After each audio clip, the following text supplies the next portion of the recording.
to Toni TV, inspiring people across the planet to be a little kinder and a little more gentle with each other, delivering inspirational TV, one story at a time, from my lounge to yours. I'm your host, Toni Lontis.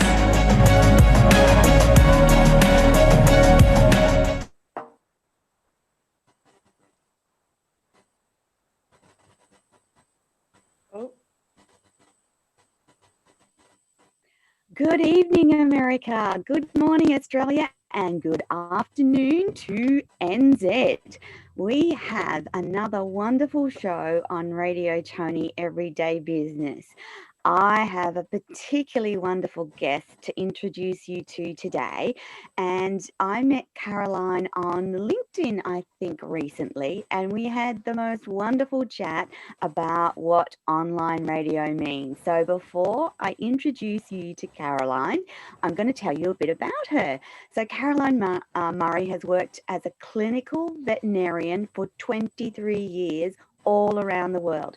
She graduated from Liverpool University with a degree in zoology and veterinary science and began her work locuming around the UK and New Zealand.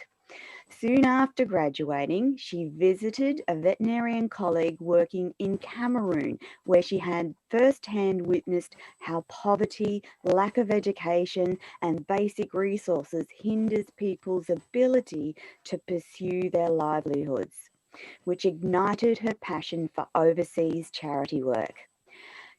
Caroline also completed an online Masters of Australian Wildlife Care, Conservation and International One Health issues via Murdoch University in Australia, and travelled and volunteered from international charities in Africa, Asia, Australasia and South America, performing mixed animal, exotic and wildlife work at a grassroots level.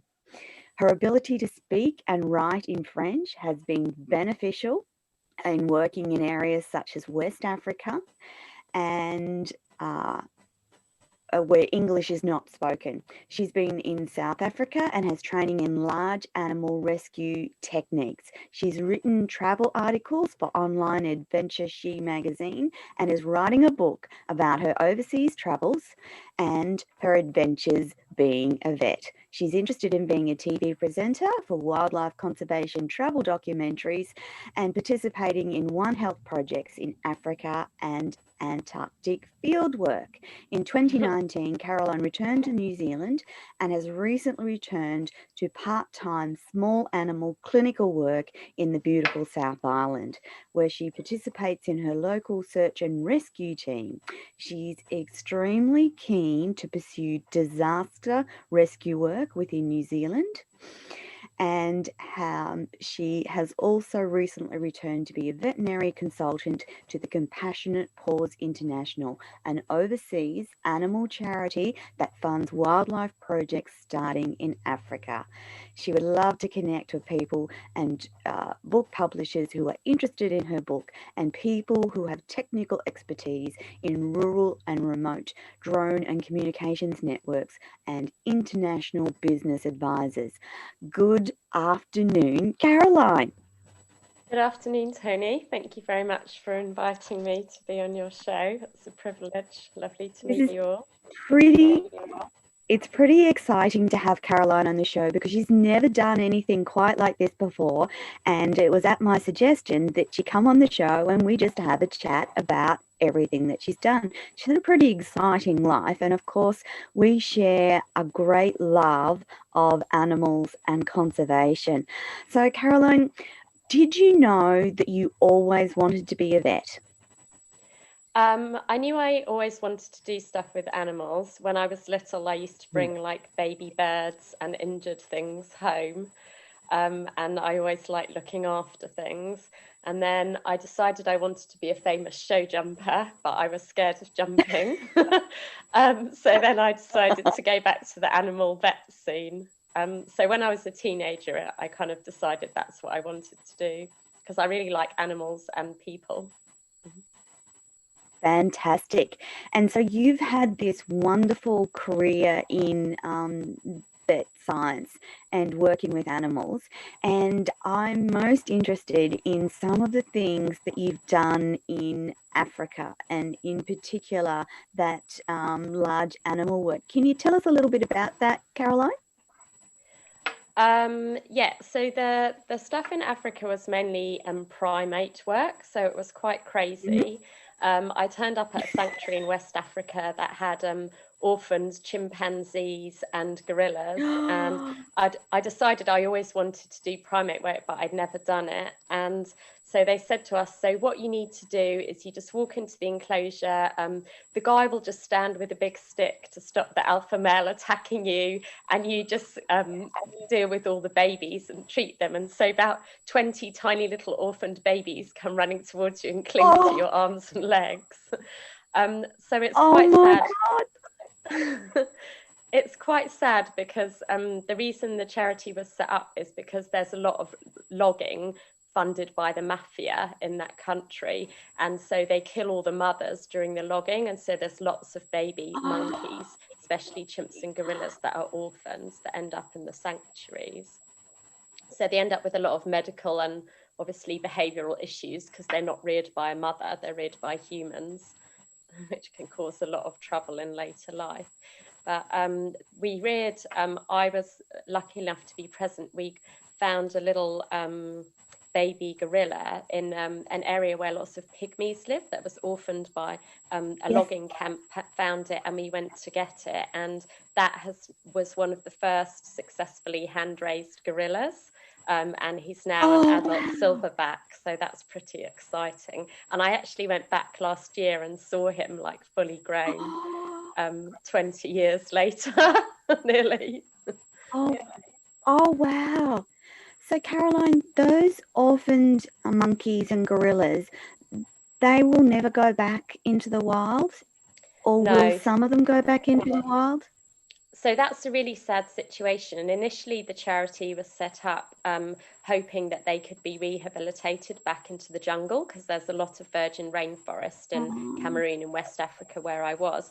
But unfortunately, the logging is so crazy and there's so much corruption, it's become evident that that's not really the case. Although I did visit a sanctuary in East Cameroon last year that has managed to buy a large area of land, and they're hoping to release, they've got mainly chimps, release them back onto that land. So they'll be kind of semi-wild on a big reserve, which will be protected. So that's really good.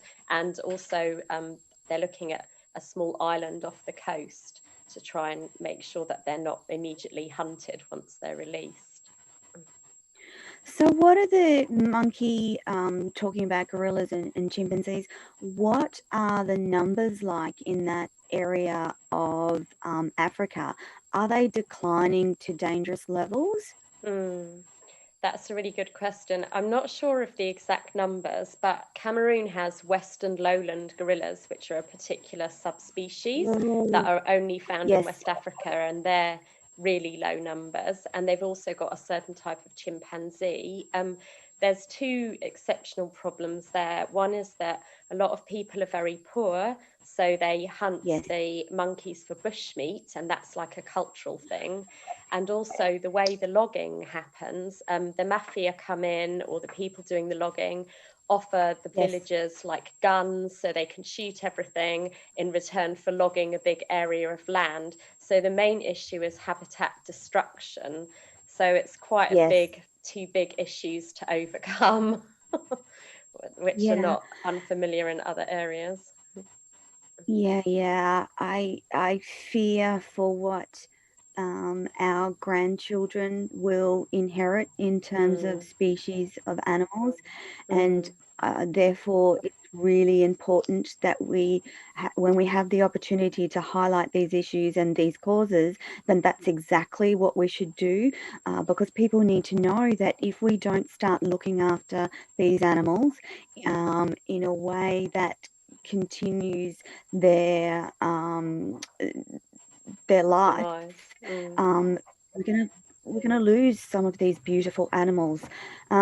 So West Africa and those what we would probably think of as exotic animals are important, but also our own animals, and in particular any animals that are indigenous to particular places, so Australia's animals, New Zealand's animals. Do you think that as a humanity we're doing enough to protect our animals? That's a very good question, Toni. I think harking back to what you just said, education is like a huge thing. Yes. And if we can teach the children in any of these countries how to treat animals and also show them the benefits of like when you treat animals well, what happens. So for example, the dogs and cats, they're more healthy, or the livestock, they're more productive. If people can see the economic benefits, that's a huge issue. We're probably not doing enough. I think capitalist society has a lot to answer for. There's a lot of habitat destruction and the whole carbon offsetting thing. You know, planting a big pine forest is not quite the same as a native destroying a native forest. So I think there's a lot of things we could do better, but everyone can do their own little steps, I think. Yes. So what do you think are some of the little steps that everyday people can do to help stop some of what's happening? So for Africa in particular, one of the big things is mining for coltan, which is in the chips of lots of electronic things, so phones and pretty much all our electronic gadgets. And so not buying new gadgets all the time or every time a new one comes available, I think is a huge thing. Also, those mines are mined by children, so that is not a great thing either. I think a lot of it is like awareness of what's going on and research. You know, trying to decrease the plastic usage. But I think also a lot of consumers are already doing that. But I think the suppliers and the producers need to start being accountable, like who produce lots of.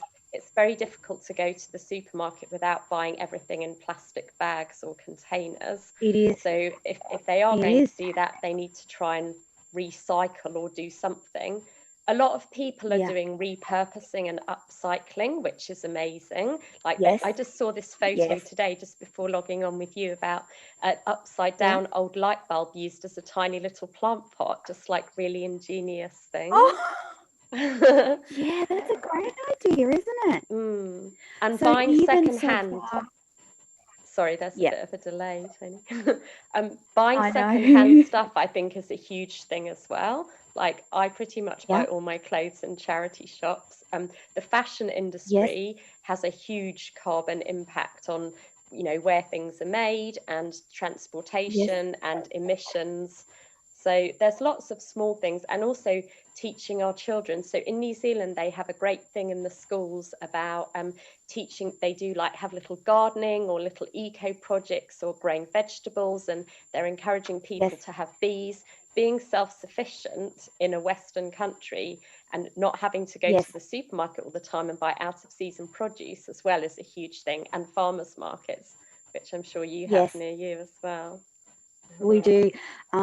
Part of the purpose of why we moved to rural acreage was around that self-sufficiency idea. So besides having goats and llamas, the llamas protect the goats, but the goats are wonderful garbage munchers.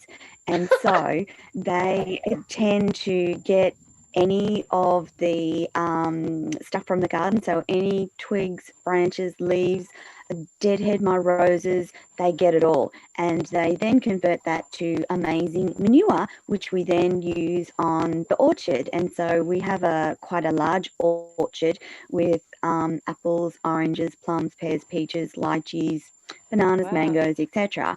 And that was our original idea, was to try and live that self-sufficient life. So we're a little ways off doing that. My next project, I'd love to be have a big enough solar system so that we weren't reliant on the power grid. Things like that everyday people can do, and we don't think about it impacting the wildlife, but the way that it works is the less demand for plastics and the components of electronics, etc., the better off our planet is going to be, the less requirement for logging and those electrical components, the better off our animals are going to be. So those little steps that we think may not have an impact actually do start to have an impact when we do them as a whole, don't they, Caroline? Absolutely, yes. I think your thing with the goats and the manure and the garden is a great thing because it's like a whole cycle, and also great to get Yes. kids involved in all those kinds of things as well if you have them. In New Zealand, it's quite easy to buy everyone has these 10-acre blocks here with a few animals. So it's a Yes. great way to start off kids with the responsibility of like looking after animals Yes. and plants and how nature works and how enjoyable it is to be outside doing all this stuff. And it's in the long term also, it can save you a lot of money. I was going to say, on that note, since the llamas have gotten to adulthood, they now produce enough llama poo, and interestingly enough, llamas poo in one spot. So it's easy to collect. Yes. Goats are kind of like all over the place, but llamas poo in one spot. And so we haven't had to buy very much external fertilizer for the garden or the orchard, because they are little poo machines, or big poo machines rather, and what they produce is so wonderfully nourishing for the garden, the veggies and the orchard, that we're not putting external fertilizer into the ground. It's not flowing off into the creeks, and that's better for everyone. And that's just us and on our little tiny plot. And if everyone did the same thing, what a wonderful impact on our wildlife and the continuation of the different species. So, Caroline, I know that you're originally from the UK. I want you to tell our listeners what prompted you to leave the UK and how you ended up in New Zealand. So it was kind of like a default story. I was born in Australia, and I've been lucky enough to have dual Australian British nationality. So I decided, okay, Yes. one day I need to go to Australia and use this passport. And then by Yes. chance in England, I ended up working for a New Zealand guy who kept telling me, England's like a little goldfish bowl and it's terrible. You need to go to New Zealand, because I wanted to do more large animal work and how great the skies Yes. were and land of the long white clouds. And he's actually right about that. So Yes. he got me a job in New Zealand in a place I didn't really know where it was, and said, I've got you this great job, you're off to New Zealand. So I rang the travel agency and said, I need a flight to New Zealand. And they said, where do you need to go? And I said, oh, I don't really know. It was like this tiny town. So I rocked up with no idea what I was doing, no idea what half the equipment was. But New Zealand, the vet situation here is very good. Like, they have a lot of new graduates, they have great support, and they were like, okay, Yes. you're here, we better start teaching you. And actually, I regard New Zealand, I feel more at home here than I do in England. It's like the whole find your Yes. tribe thing. So Yes. I was Yes. very lucky that I met that guy, who's actually now back in New Zealand, and we're still really good friends. And he's come back to New Zealand. Oh, Yeah. good. You know that I have a love for New Zealand, because not only do I have lots of New Zealand friends, but my son is in New Zealand as a graduate physiotherapist, and so I hear and talk lots about New Zealand to him, and he just loves it. I'm not sure that he's ever going to come home. So when when we think about vets, it often comes to mind that they have fabulous stories. So I'm wondering if you can tell our listeners about some of your crazy vet stories. And perhaps let's start with the tiger and the root canal. Yeah, so that was totally crazy. I was doing some practical work experience in an exotics clinic in Seattle, and it was Yes. situated in like downtown in a next to a car park they shared with lots of offices. And a guy rang up and said, I've got this tiger, it needs a root canal. Well, it had broken its canine and they thought it needed a root canal. So this guy had a tiger, a black bear, and a mountain lion that he had reared in his Oh my house with his God. kids. Crazy. And he turned up with the tiger. in the back of a pickup truck with just a bit of chicken mesh, drove into the car park. All these people in the offices are hanging out of their windows looking in horror. It was quite tame, luckily. And the vet walked out, put his arm through the mesh of the wire and jabbed this tiger with 5 mils of ketamine, which is very stingy. Yes. And normally if you do that to a cat, it will bite your finger, never mind a tiger. And normally you'd expect your arm to be bitten off. It just kind of wagged its tail and shrugged it off and then went to sleep. And then the clinic was down a very narrow alleyway, so we had to get the tiger out of the truck, put it on a trolley, whiz it down the alleyway and put it on the anaesthetic machine before it woke up. And then the human dentist was there to do the root canal, which was pretty incredible.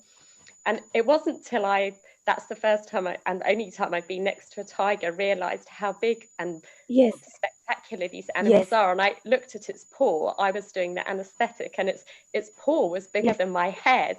And you just think, I really hope this doesn't wake up inside the clinic. It's going to cause a lot of damage. But it all went smoothly. It got trolleyed back to the truck and went home with its amazing root canal. So that was quite incredible. Oh my goodness. So why does a tiger need a root canal? So that was a bit of a sad story. Unfortunately, there's more tigers in captivity than there are in the wild. And this was one of them. It was a Siberian Bengal tiger cross, which is quite rare. It was only young. And obviously they need to be kept in some kind of cages. And it had broken its canine, I think, banging on the bar or gnawing on the bar of the cage. So quite a sad story. So I know that we're not allowed in Australia to keep exotic animals. I don't think New Zealand you're allowed to keep exotic animals. Is that something that's relevant to the US, where you see lots of people's, like on the news the other day, there was a lady with an emu that had gotten out. And then in a few weeks before that, there was a kangaroo that they'd rescued jumping down a highway. And I'm thinking, so is it Americans that are allowed to keep exotic animals and the rest of us don't, or what's the story? From what I understand, Americans can keep pretty much what they like, but it does vary from state to state. So when I was there at this clinic in Seattle, there was lion cubs being advertised on the internet. I spayed a serval cat. People had prairie dogs.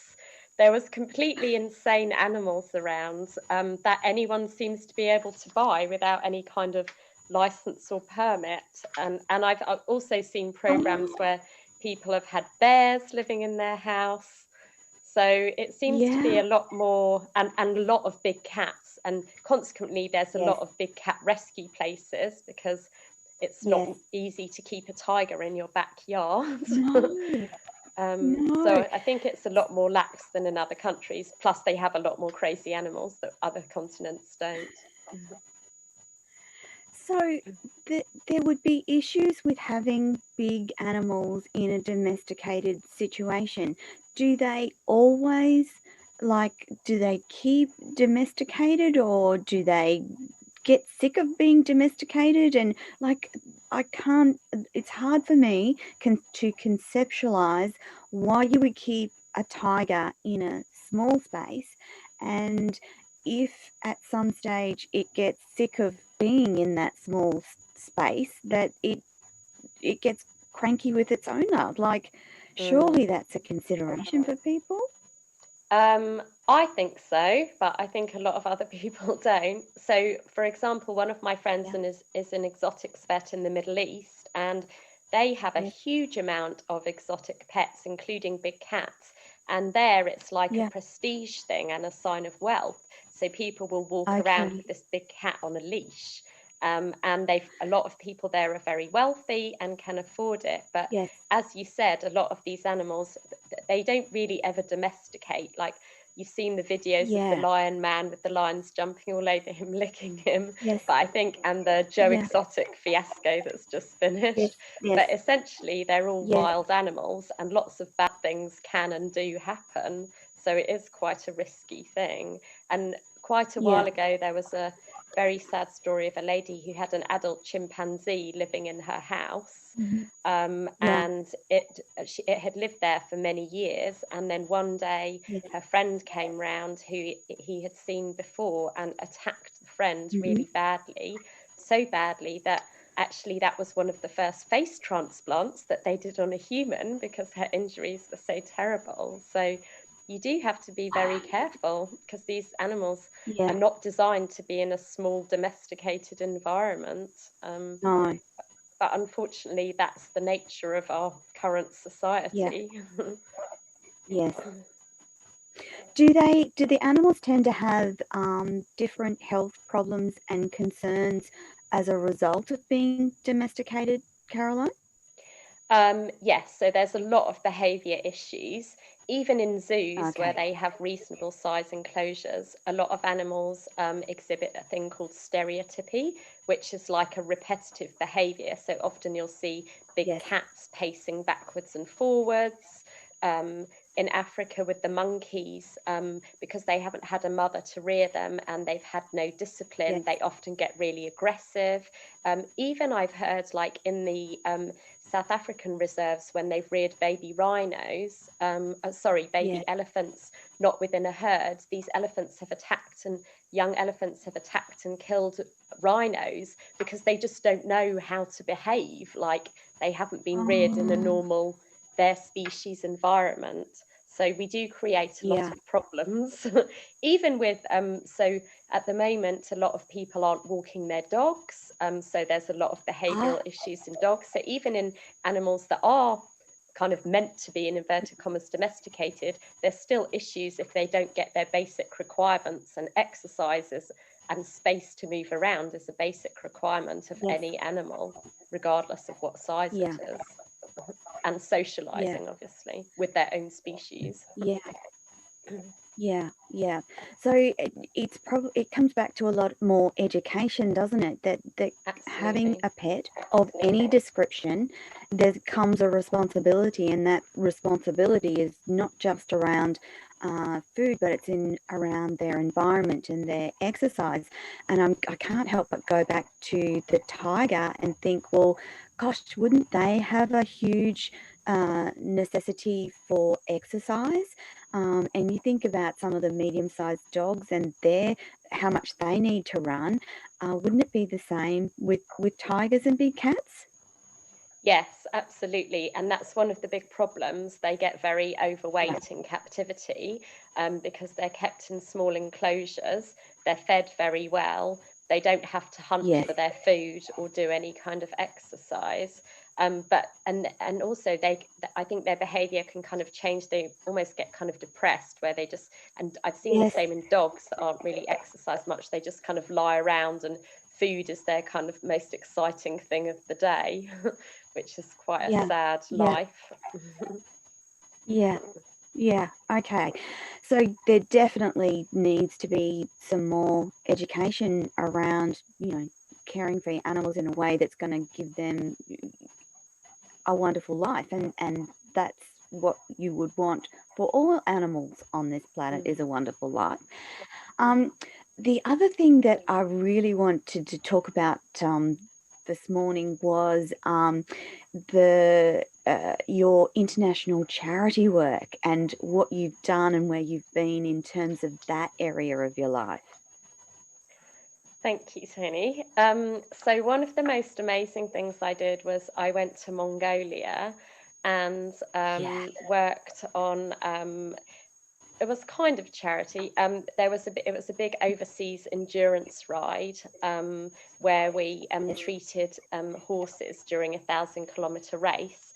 But we were Yes. very privileged during that stay that we were staying all the time with Mongolian herders, who it's an incredible Oh, country, despite the fact that they're between Russia and China, who are very westernized. yeah. They're Mongolia Yes. literally is still like the land of Genghis Khan in a lot of areas. And so when we were staying with these people, their main income is livestock. So if they had Yes. sick cattle or horses or yaks in the north, we got to treat these animals as part of our kind of giving back to the community. So that was really amazing. And we saw some crazy diseases and injuries that you don't really see in the Western world. Wow. So what did you see? So you see like kind of weird virus diseases like goat pox. I saw gangrene in a goat. They said, oh, this goat is sick and its leg was green. But the goat, animals in other countries seem to survive things that in Western countries they drop dead of. Like some of the things I saw, I couldn't believe the animals were still alive, to be honest. Wow. Similar, I did some really incredible work in Morocco for a society called Spanner, which is an English run charity, Society of Protection of Animals Abroad. And I saw some things there that I've never seen anywhere. So it was mainly horses, donkeys and mules. And again, they need them for their livelihoods and they do a lot of heavy manual work. And so education is a big issue there. And the charity was set up to partly address that because there's extreme poverty and lack of education and just knowledge about how to treat animals. So we saw some unbelievable wounds there. And we used to do these outreach clinics where we went to these mountain villages, one every day. And some people had walked like nearly 30 miles with their animal for us to look at it on that day. And then we learned how to truss up a donkey and put it on the back of a pickup truck and take it to the clinic. And they got lent like a replacement donkey. So they have unbelievable tick infestations, like bunches of grapes hanging off the animals. They have tick diseases where the animals collapse. They have rabies in horses, and a lot of nasty fractures, just unfortunate accidents. So it was pretty distressing to see, but the people who work for the charity, so it's all people in the country, it's very well run. So a big part of it is education, and a lot of so some people turned up, so animals had their tongues hanging off because they were cut with barbed wire, the bits they had in their mouth. And so one of the things they do is when the people come with inappropriate equipment, they in the country, they've got these people to make all these great like hobbles or bits or harnesses, and they part of the agreement of treating the animal is that they hand over their horrendous awful stuff and they get given like a proper bit or hobble, like hobbles that won't wear through the tendons or harnesses. So, and all of that is made by people in the country, so it's a really good kind of sustainable model. And I was just lucky enough to volunteer there. So that was when my French came in really handy. So no one there spoke English, and Arabic was their first language and French was their second. So I wouldn't have survived without speaking French. And that's when I also realised that veterinary French, like pass me the intravenous catheter, is quite different to I'm going shopping or I'm listening to the radio that you learn at school. So it's quite a steep learning curve. But the people there are incredibly resilient and very kind. And there's a lot to be learned from working with people who have virtually nothing. And, you know, we get quite depressed in our Western world. They don't really have time to do that because they're surviving and getting on with it. So both that and the Mongolia experience, well, nearly all the charity places actually overseas have been quite humbling, because it makes you realise you think you're having a bad day in the office, but actually some of these people don't even have a house with 4 walls or a roof or windows or no running water or electricity. That's having a bad day. And that's their life. They can't get out of that situation. So what we go through is very different, you know, and the current situation is a classic example. We're all confined in our houses, but at least we've got houses and electricity and internet, like I'm talking to you in another country. We're really lucky that we can communicate so freely now, and a lot of people can't and are you know, we've got subsidies here, a lot of countries don't. People have no income to support their families. Yeah. I've had really dark times in my life, but these kind of experiences Yes. definitely put it in perspective of what's Yeah. important, and also make you realize a I, lot of these countries have high community and family bonding and values, which become really yes. important in times like this. Yes. Yes. I was going to ask you, Caroline, about the impact of. I know how much you love and care for animals, and I'm thinking about that mental health impact on you in caring for seriously sick animals. And I've often wondered about the impact on the mental health of veterinarians. Do you feel able to discuss that with us this morning about the impact on veterinarians in particular? Yes, absolutely. I think there's two aspects to that. There's the stress of the job, and then there's also Yes. like personal challenges that we've all faced that have made the stress of the job a lot more difficult. So having to do a lot of euthanasias of animals off, and certainly Yeah. now it's coming as a big problem. People are under a lot of financial and associated social stress and starting to say, Yeah. I can't afford that treatment, I can't afford to do that. We want that animal euthanized. New Zealand has virtually no pet insurance. So that is quite upsetting when you know that you could do something or something can be fixed. And Yeah. there's a lot of associated social stress of the people who they don't want to do that, but they're in a situation where they have no alternative.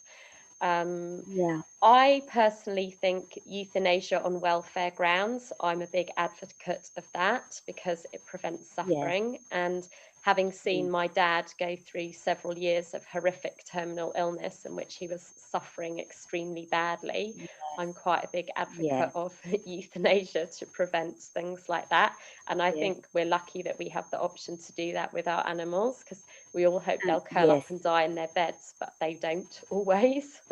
And some I injuries agree. are just Yes. too immense to deal with. I don't know how doctors and medical people deal with that in a human situation where you have to try and preserve life, but the quality of Mm. life isn't always great It's not afterwards. great. Yeah. But animals Yeah. don't have the psychological thing that we do of getting over an injury, which I think is a huge advantage Yeah. as well. I've seen animals Yeah. recover from broken pelvises, leg amputations, broken limbs that you think, how will they ever get over this or move again? But it's just their And they instinct to just do. carry on and drag, Yeah. kind of do it, which we don't have. Yeah. Yeah. Yeah. Yeah. Um, I- Having had to euthanize a couple of my beloved animals and a couple of goats, the grief around that, I know from a personal perspective, I don't know how you guys do it and see the grief that it brings to us who have to make that decision to euthanize a particular animal for whatever reason. Because I can quite frankly say that I've just curled up in a ball in a vet's office and just sobbed and sobbed and sobbed. So I don't know how you guys do that day in, day out, Mm. um, because animals are just such a beloved part of our life. And I'm guessing that that eventually impacts veterinarians who have to do it all the time. How do you deal with that? And what do you do to keep yourself safe, Caroline? The grief thing certainly is very upsetting, and I think if you've Yeah. like the period when I was having the stress of dealing with my dad, who was terminally ill, on top Yes. of that, I found that really hard to deal with because you kind of Yeah. experience it from a more personal level. One thing I Yes. try and kind of talk about to the owners is, a lot of animals, most of them have come to the end of, like, they've lived to quite an old age, Yes. or they've got a really bad disease or Yes. illness, and so the owners during that whole time have provided them with a very good standard of care and love. And so I try and Yes. kind of get them to focus on that, like, they've had a Love. great life, they've got all these amazing memories, and it's Yes. nice, in inverted commas, that we can stop them suffering. And Yes. especially if you can bury It them is. at home, or have, like, I've got my Yes. horse's ashes, you kind of feel Yes. like they're still with you. Yes. To protect yourself, I think talking is a big thing. Yes. And the internet has really opened up a lot of forums, and there was a program in Australia recently about all the stress that vets are under. Like Yes. internalizing stress is very damaging, and as vets, we're used to being able to fix things and control things, and not being able to do that, and especially with the people grief thing, can be really upsetting. So I think one thing, Yeah. just with a lot of these forums, or even just a lot of us have had counselling just because of the stress of Yes. life and jobs, like a lot of us, knowing that you're not alone, that there's other people who are having similar experiences.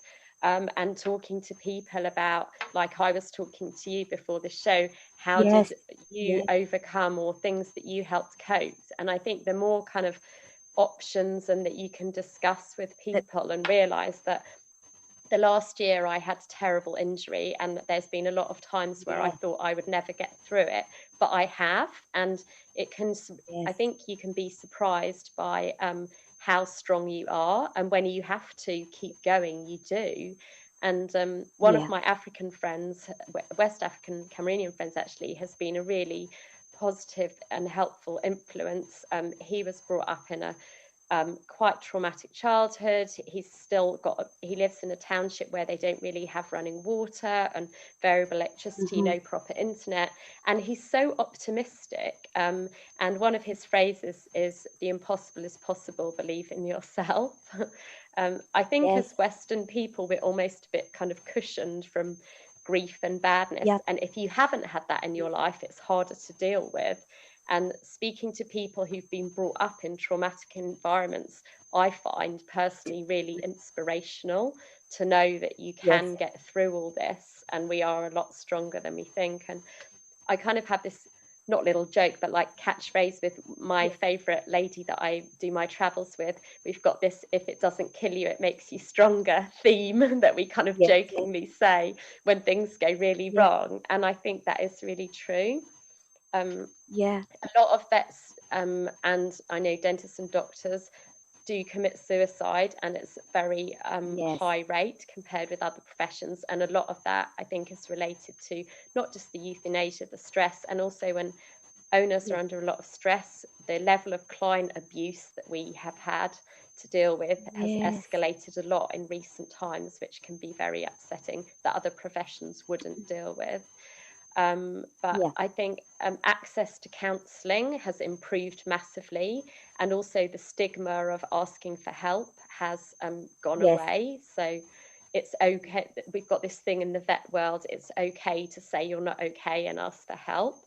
Like, we can't fix everything. We can fix animals, but when our brain's a bit broken, we need to, like a brain person, to help us. And I wouldn't have got through the things I've been through without a lot of counselling and speaking to people on the phone. Sometimes just having people who listen and not necessarily say anything, or being with people that you like and love, and appreciating them and telling them you like and love them, is a huge thing. Like, human connection, I think, is a huge thing of getting you through bad times, which is, I think, why a lot of people are suffering currently, because, you know, hugs are really important. And that's kind of out at the moment. Not Mm. not something that we can do, and that may last for longer than we'd like it to last for as well. So there's quite a high toll on your mental well-being. And in addition to that, vets have a high physical toll as well, because there's a lot of heavy lifting, bending, getting into strange positions to help fix large animals, etc. And that's where your injury come in, wasn't it, Caroline? Yes, so I had two pretty catastrophic physical injuries. I broke my wrist in 2008 really badly. The end basically snapped off and dislocated. But I was very lucky that I was in Alaska, which is a place that has very good orthopedic surgeons. And when I came back to New Zealand, they were all amazed about what a good job they had done. But I also Yeah. discovered from that and my recent back injury that orthopedic surgeons are good at surgery, but they have no concept of how long it takes to recover or rehab. And so I couldn't use my Yes. arm for over 3 months. I couldn't do my job. Yep. I was on my own and financially trying to Yes. support myself. New Zealand does have quite a good system with physical injuries where they give you some financial Mhm. support, unlike other countries. But Yes. mentally, that was very depressing, and I was in pain Yes. for months. I got like a thing called chronic Yes. regional pain syndrome. So I was in agony for months and no one knew what was going on. Luckily, by Yeah. fluke, I found a pain physio who fixed that. So that was all sorted. Yes. And then about 9 months ago, I had another catastrophic lower back disc injury that I'm Yeah. still trying to recover from. That's basically forced me to reconsider my whole way of life, travel, work, what I do, because I can't physically do what I used to be able to do. And that mentally has Yeah. a big toll. And also Yes. all my coping mechanisms, especially with the wrist, I was still very mobile. So I did a lot of exercise and sport, and Mhm. dancing as well is one thing I would Yeah. recommend to everyone, is really therapeutic. Like music and movement Yes. is, Yes. even if you do it on your own, or we've having like group online stuff now, or socially distance Yes. helps you. Yes. But not being able to do that is pretty mentally damaging. And that's when talking to other people, including you, Toni, Yes. has really helped. Yeah, yeah. And that's the thing about some of the avenues that we have now. People can listen to their choice of, so for instance, online radio, you can pick and listen to something that's inspirational versus some of the traditional media, which is, let me say, less positive than it could be. It's kind of a bit negative out there, but you have the choice and allow, oh, pardon me, getting people to understand that they have a choice and they could listen to something more positive and uplifting, in terms of things like online radio, podcasts, any of the different streaming TV situations, rather than traditional media, which tends to be, by and large, a little bit negative. And in these times, I think we need the positive. Absolutely. One thing I would add to that is, I've one of the reasons I love New Zealand is the spectacular nature. Ooh. And it's Yes. possible to go Sorry. it's quite, even in the middle of lockdown, or even after lockdown when everyone was out in inverted commas, or they've just had another mini one, you can go walking in the hills for 5 hours and not meet a single person. And Yeah. sun and nature and listening to babbling I agree. rivers is extremely Hmm. therapeutic for the brain. And just Yes, being able to get definitely. outside, or even like, you can't really see from where I am, but I can see the hills from the house, which is really like lovely. And where Mm. I was just working, I could see the hills and the mountains from my house.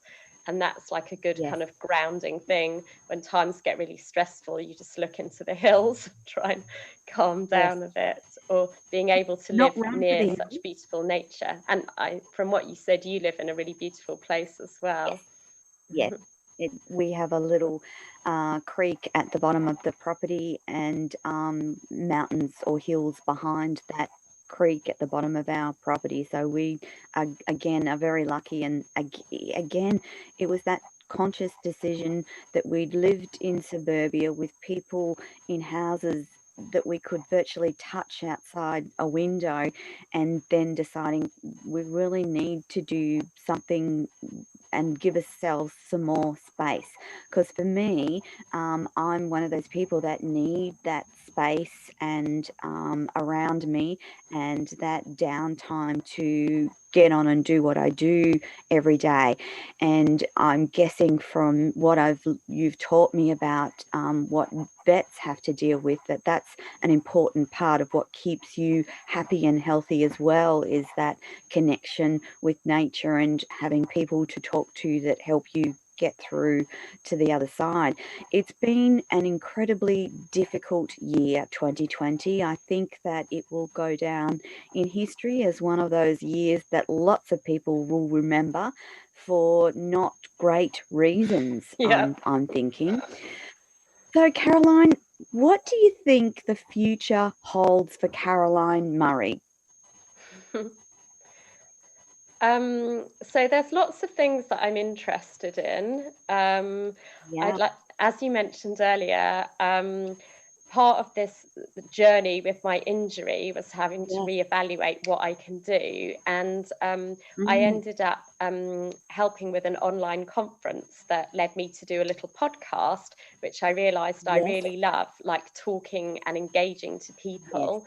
And also, I'm finally at the point where I've spent a lot of time moaning about lots of things that have been wrong, but I feel like a lot of the things I've come out of the other side, I can help people from what you I've been sure through, can. like how you are, and talk to people. So I'd Yes, like to do that in some kind of form. I'd really love to yes, be like a wildlife or TV conservation, like a female Simon yes, Reeves kind of thing. I love yes, traveling. That's like my thing, yes, getting out there. I love yes, doing these kind of radio podcasts or little TV yes, things because I really like engaging with people. yeah, Other kind of random associated things. So I'm writing my book. Well, I'm starting to yes, write my book. I've got like a little alter ego thing called Calamity Caroline, which is a lot of yes, my yes, travels have ended up kind of quite calamitous. So with I the write little calamity. blogs about them that I'm going to incorporate in the book. And I really love Yeah, readings. I've just started a yes, little tiny Facebook page about book and movie reviews, just like my personal little views, because I think so many yes, books and movies and programs have like yes, meanings of life that we can, hmm, and lots of yes, lessons that we can learn from. yes. I'd love to work in Antarctica. I think that's everyone has their little Oh, dream. yeah, like, wouldn't that be Yeah. amazing? I was going to go back and ask you about Alaska, but we're probably going to run out of time before I get back Yeah. to Alaska. I've discovered a fascination with Alaska, and I've been Yes. watching that crazy program, Alaskan Bush People, and Yes. it just has Amazing. me fascinated. And it looks like there's just such phenomenal space in Alaska. It just seems like you could go anywhere and not meet another soul. And like that's like my dream. Yes. Um, the doing the Iditarod sled dog race was one of the most incredible Yes, experiences I've ever had, apart from the wrist breaking that happened in the middle. Alaskan people are pretty amazing. A lot of them just want to live in a swamp away from other people that you can only get yes, to with a plane. And I learned a yes, lot there as well. Like they're so yes, self-sufficient and tough, but also so yes, friendly. And the New Zealanders yes, are quite similar, I think, like their sense of yes, community and how everyone helps each other. And I think in times like these, when everything gets really bad, that has really been a huge benefit to live in a community or country that has community, community spirit like that. Because a lot of yes, very capitalisty countries, it's everyone for themselves because everyone's trying to yes, survive. And it yes, can sometimes things can not turn out great. On that similar yes, note, I really like kind of disaster rescue stuff. I'd love yes, to be yes, in some kind of international disaster rescue team. And I was trying yeah, to yeah, set up a little national disaster rescue team, but that's all been put on the back burner by what's going on. yeah, And I've because got a of little fascination with drones, how to use them for, there's so many uses of them that have been used during lockdown, delivering yes, books, delivering yes, aid, yes, delivering veterinary yes, aid and emergency stuff. So I'd like to look into that and get back to working in Africa or South America or Asia. yeah. But I love Because living in New Zealand. you could actually be a vet in a metropolitan area and deliver drugs or assistance via drone and over teleconference, couldn't you? Yeah, that I think that's still happening at the moment, and telemed has been a massive Yes, thing as well recently. yes, And yes, another thing I really like that's not really vet related is like meeting new people and getting teams together and putting people in touch with each other and yes, collaborating. yes. I'm trying to And work out how to networking. make that, and finding like speakers or team members that's a new little thing that I'm looking into. So fantastic. Yeah.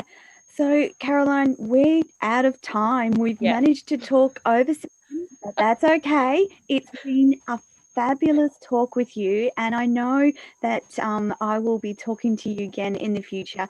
I have to say that Carol and I became fast friends after one conversation, and hence why I have her on the show today, because I think she has a lot of wonderful, positive messages for the world, and I aim to help her do that. So, everyone, thank you so much, Caroline, for coming on Radio Toni today. We are completely out of time. It's been an absolute pleasure. We could keep talking for another hour. No worries at all. Thank you, everyone, for listening today. Join us again for another episode of Radio Toni Every Day Business. You've had the pleasure of the company of Caroline Murray today, and we look forward to some more shows with her in the future. Bye for now, and over to you, Don.